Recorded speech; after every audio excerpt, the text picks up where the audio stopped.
Hello guys, today I'm going to show you how to create tasks in Apollo.io.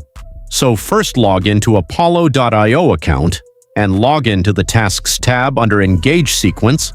Click on Tasks on the left panel, click on the plus button, create task on the top right corner. Select the tasks associated with your admin or any other person. So accounts, you can select associated tasks here. The task type is called, for example, on my email. The title, task title. Add the description for the task. This is the description. Add the due date, the start date, and the time. The priority of the task if it is a high task or medium or low priority task.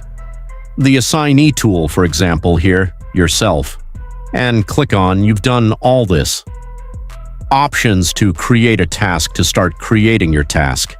That's it, guys. If you like this video, don't forget to like, subscribe, and leave a comment.